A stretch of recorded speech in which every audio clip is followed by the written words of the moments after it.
Bonjour, bienvenue sur ma chaîne Nora Situation. J'espère que vous allez bien. Aujourd'hui, je décide de vous parler d'un sujet, faut-il ou pas avoir son propre notaire lorsqu'on achète un bien immobilier. Comme vous le savez, quand on achète un bien immobilier ou qu'on le vend, on doit obligatoirement passer par un notaire.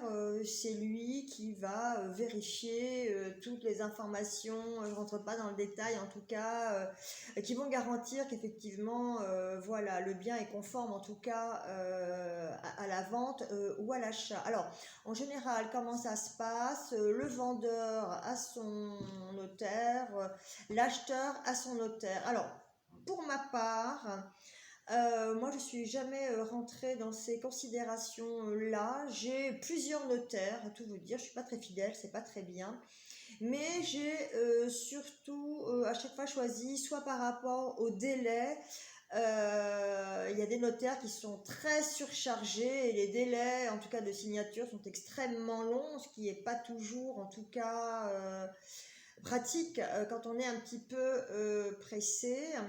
Et puis surtout, c'est pour moi le critère essentiel, c'est la disponibilité lorsque j'ai besoin d'informations. Rien n'est plus agaçant quand vous avez besoin d'une information concrète sur le bien que vous achetez ou que vous vendez et que le notaire est injoignable, que son assistant ou son assistante n'est pas toujours très précis dans les réponses qu'on vous donne, et donc vous allez attendre 3 4 jours, parfois une semaine pour avoir votre réponse. Moi personnellement, je trouve que c'est inacceptable.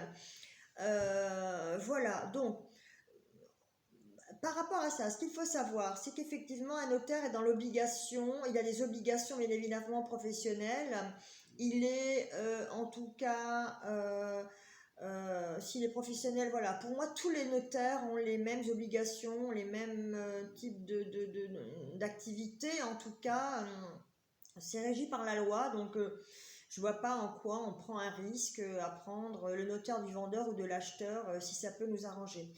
En tout cas, pour ma part, c'est ce qui se produit lorsque j'ai vendu des biens et qu'effectivement, je pense à un en l'occurrence où l'acheteuse de mon bien voulait son propre notaire parce qu'elle pensait que mon notaire était mon notaire.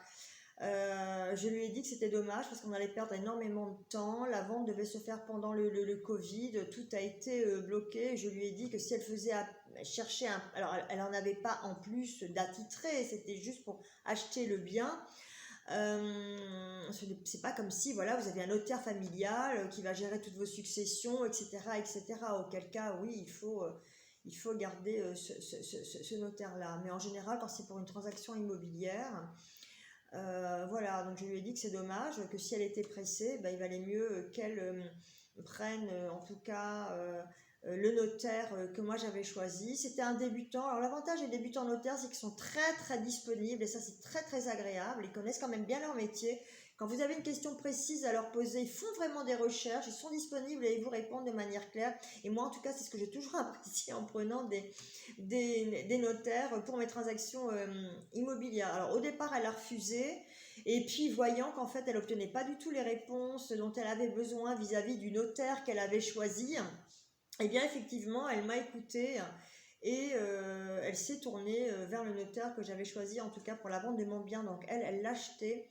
Et moi, je lui ai dit que ce n'était pas mon notaire attitré, que tous les notaires avaient un même travail à faire, en tout cas lors d'une transaction immobilière, et qu'il n'y avait aucun risque, en tout cas, à le prendre.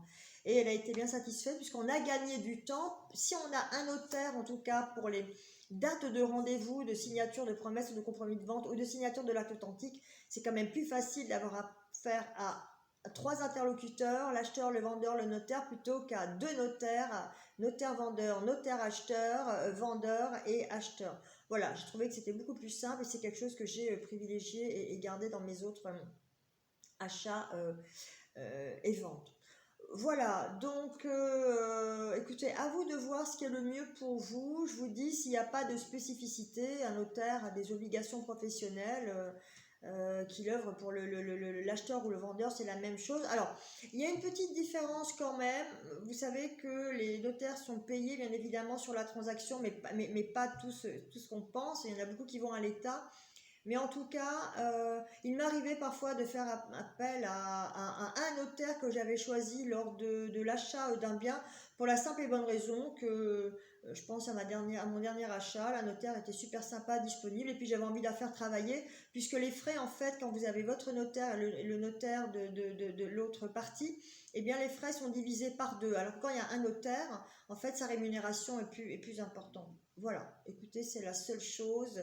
J'avais envie de faire plaisir à la notaire, donc voilà, dont j'avais été satisfaite. Voilà pour cette vidéo sur avoir son propre notaire ou pas. Je reste à votre disposition si vous avez des questions complémentaires, en tout cas à m'adresser. Excellente journée à vous.